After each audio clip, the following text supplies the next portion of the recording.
Hello साथियों, आप सबका स्वागत है आपके अपने YouTube चैनल में। मैं अभिषेक मिश्रा और इस वीडियो में बात करने वाले हैं प्रमेय 6 क्लास 10th का चैप्टर 6 का बहुत ही महत्वपूर्ण प्रमेय है और इसका नाम है दो समरूप त्रिभुजों के क्षेत्रफलों का अनुपात।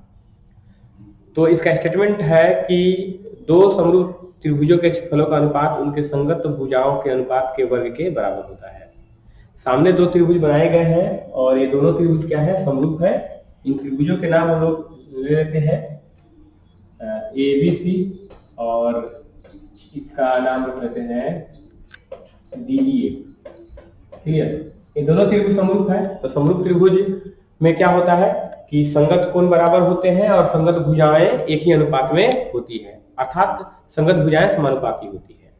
ये दोनों प्रॉपर्टी हम लोग के सामने है। देखिए, इस थ्योरम को प्रूव करने के लिए हम लोग को तीन बातों का ध्यान रखना होगा। सबसे पहला चीज इन दोनों त्रिभुजों का क्षेत्रफल निकालना होगा, क्षेत्रफल ज्ञात करना होगा।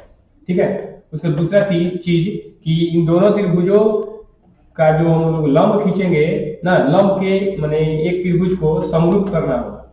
ठीक है, क्या करना होगा? समरूप करना होगा। उसके बाद तीसरा चीज मान को प्रतिस्थापित करना होगा। तीन चीज को अगर हम समझ लेते हैं, ठीक है, तो इस प्रमेय को आसानी से सिद्ध कर लेंगे। ठीक है, तो शुरू करते हैं। देखिए कैसे इस प्रमेय को सिद्ध किया जाएगा, या धीरे धीरे सीख लीजिए, एक एक करके सीख लीजिए।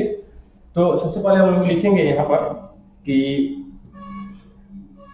दिया है त्रिभुज ABC एवं त्रिभुज DEF क्या है जी? समरूप है। क्या है? समरूप है। ठीक है, मतलब यह त्रिभुज इस त्रिभुज के समरूप है। क्लियर? अब त्रिभुज समरूप है इसलिए इनके संगत कोण बराबर होंगे। तो देखिए ध्यान से, इस त्रिभुज में कोण A का संगत कोण D होगा, कोण B का संगत कोण E होगा और कोण C का संगत कोण F होगा। क्लियर? देखिए ध्यान से लिखेंगे, कोण A बराबर कोण D, कोण B बराबर कोण E और कोण C बराबर कोण F। क्लियर? तथा जब संगत कोण बराबर हो गए तो इनके संगत भुजाओं का अनुपात क्या होगा? बराबर होगा। तो AB का संगत D है, तो इन दोनों का अनुपात निकालेंगे। फिर BC का संगत EF है, इन दोनों का अनुपात निकालेंगे। और AC का संगत DF है, तो इसका भी अनुपात हम लोग निकालेंगे। और तीनों भुजाओं का अनुपात क्या होगा? बराबर हो जाएगा। तो लिखेंगे AB बटा हो जाएगा DE बराबर हो जाएगा BC बटा हो जाएगा EF बराबर हो जाएगा AC बटा हो जाएगा DF। क्लियर? इसको हम लोग समीकरण 1 मान लेते हैं। सिद्ध करना है, देखिए ध्यान से, सिद्ध करना है। क्या सिद्ध करना है जी? तो हम लोगों को सिद्ध करना है कि दोनों त्रिभुजों के क्षेत्रफलों का अनुपात, यानी एरिया ऑफ ABC, मतलब इस त्रिभुज का क्षेत्रफल, अब बाटा में इस त्रिभुज का क्षेत्रफल, यानी एरिया ऑफ DEF, इन दोनों त्रिभुजों के क्षेत्रफलों का अनुपात उनके संगत भुजाओं के अनुपात के वर्ग के बराबर है। यानी यही संगत भुजाओं का अनुपात है, यानी AB बटा D और इसका वर्ग हम लोग निकालेंगे। देखिए वर्ग कर देंगे। फिर BC बटा EF, इसका भी वर्ग करेंगे। और AC बटा DF, इसका भी हम लोग क्या करेंगे? वर्ग करेंगे। ध्यान से देखिए, AB बटा D, BC बटा EF और AC बटा DF, यही हम लोग प्रूव करना है। रचना करना होगा इसमें रचना क्या करेंगे? ध्यान से देखिए, त्रिभुज ABC में क्या करेंगे हम लोग? त्रिभुज ABC में A से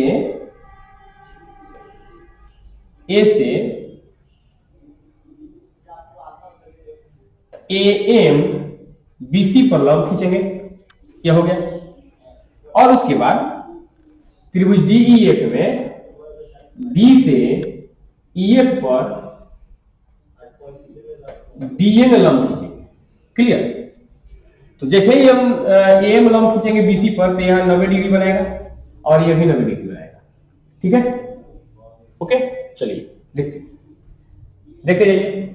लिखेंगे ए एम लंब, ऐसे लिखेंगे त्रिभुज ए बी सी में ए एम लंब खींचा गया कहीं पर बीसी पर, एवं त्रिभुज डी ई एफ में डी एन लंब खींचा गया कौन पर, ई एफ पर खींचा गया। क्लियर, खींचा गया। अब एक काम करेंगे, अब यहां पर हम लोग को त्रिभुज के क्षेत्रफल का सूत्र का प्रयोग करना पड़ेगा। ध्यान दीजिएगा, त्रिभुज के क्षेत्रफल का सूत्र का प्रयोग करना पड़ेगा।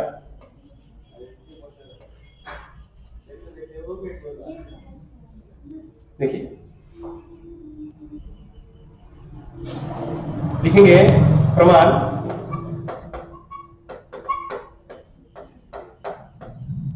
पहले त्रिभुज एबीसी का क्षेत्रफल निकालेंगे। ठीक, इसमें आधार हो गया बीसी, ऊंचाई हो गया एम। लिखेंगे एरिया ऑफ एबीसी बराबर 1/2। त्रिभुज में क्या होता है, 1/2 गुना आधार गुना ऊंचाई।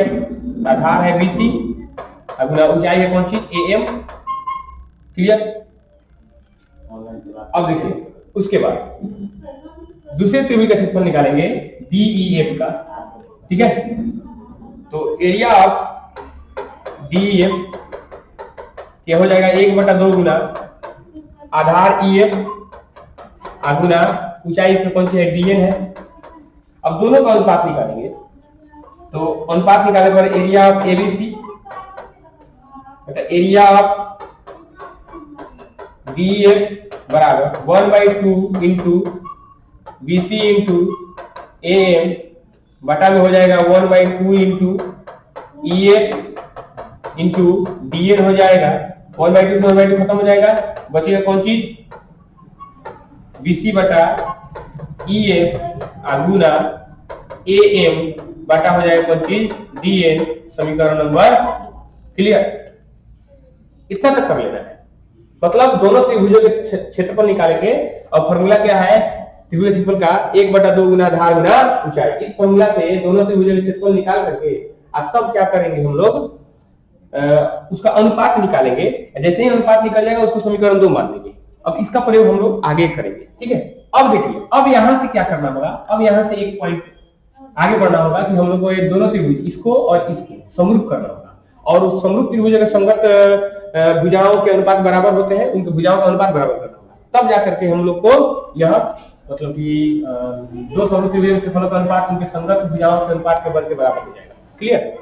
देखिए, अब लिखेंगे त्रिभुज ए एम बी एवं त्रिभुज डी एन ई में, ठीक है, कोण एम। देखिए, इस त्रिभुज में कोण एम का मान 90 डिग्री होगा, इस त्रिभुज में कोण एन का मान 90 डिग्री। तो कोण एम बराबर कोण एन। क्लियर, एक कोण बराबर हो गया क्योंकि प्रत्येक 90 यहां भी लिख सकते हैं हम लोग, इसमें कोई डाउट नहीं है, प्रत्येक 90 डिग्री है, इसलिए ऐसा हम लोग। अब उसके बाद देखिए, कोण बी बराबर कोण ई, यह दिया हुआ है। देखिए यहाँ पे कोण बी बराबर कोण ई दिया हुआ है। कोण ए बी के बराबर है, कोण बी ई के बराबर है, और कोण सी इसके बराबर है, एफ के बराबर है। एबीसी डी एफ त्रिभुज में, ठीक है, ये दिया हुआ है। अब बताइए, दो त्रिभुजों में कम से कम 2 कोण अगर बराबर हो जाए तो दोनों त्रिभुज समरूप होते हैं, ए समरूपता के कारण। ठीक है जी, बिल्कुल समझ में आ गया।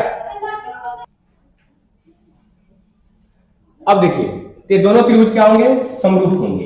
ए समरूपता से क्या लिख देंगे हम लोग, ए समरूपता से त्रिभुज ए एम बी समरूप त्रिभुज D N E A M B, ठीक है, A M B D N E के समरूप हो गया। अब क्या होगा कि जब समरूप त्रिभुज हो गया तो इनके संगत भुजाओं के अनुपात बराबर कर लेंगे। अब क्या करेंगे, ए बी, देखिए ए बी बटा डीई बराबर हो जाएगा ए एम, अब बटा में हो जाएगा डी। ठीक है, अब देखिए इसको मान लेंगे हम लोग समीकरण 3। तो सबसे पहले क्या करेंगे, समीकरण 1 और 3 से, समीकरण 1 और 3 से, ठीक है। तो समीकरण लिखेंगे, समीकरण 1 एवं 3 से, ठीक है, 3 से। तो समीकरण 1 और 3 से देखिए, AB बटा डी का वैल्यू क्या है, BC बटा EF है। तो यहां पर हम लोग BC बटा EF रख देंगे, ठीक है। BC बटा EF बराबर हो जाएगा AM बटा DN, AM बटा DN, इसको समीकरण 4 मान लेंगे। अब क्या करेंगे, यहां से समीकरण 3 और समीकरण 2 और 4 से, समीकरण 2 और 4 से, क्योंकि समीकरण 4 में AM बटा DN का वैल्यू BC बटा EF है। यहां पर अगर रख दें हम लोग BC बटा EF, तो BC गुना BC BC स्क्वायर, EF गुना EF EF स्क्वायर हो जाएगा, तो रिजल्ट हमारे पास आ जाएगा, ठीक है। तो लिखेंगे समीकरण 2 एवं 4, समीकरण 2 एवं समीकरण 4 से, ठीक है जी, समीकरण 4 से, क्लियर।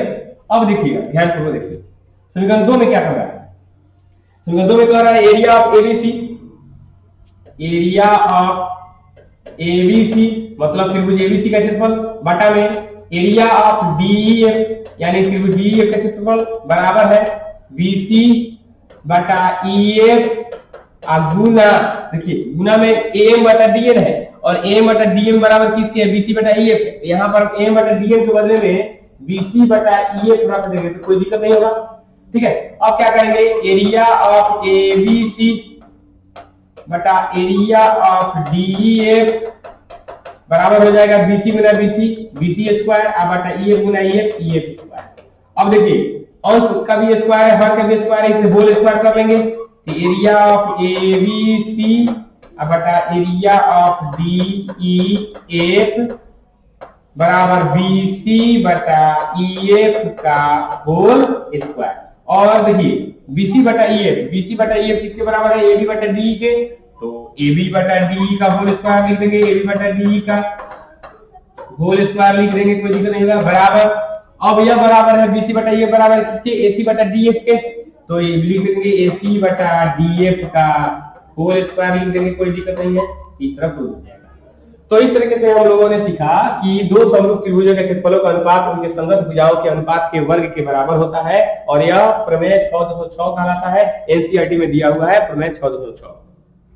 एग्जाम के दृष्टिकोण से बहुत ही महत्वपूर्ण है, इसको अच्छी तरह से देख लीजिएगा और उसके बाद इसको बढ़िया से कंप्लीट करके और इससे रिलेटेड एक सवाल भी कंप्लीट कर लीजिएगा। Thank you.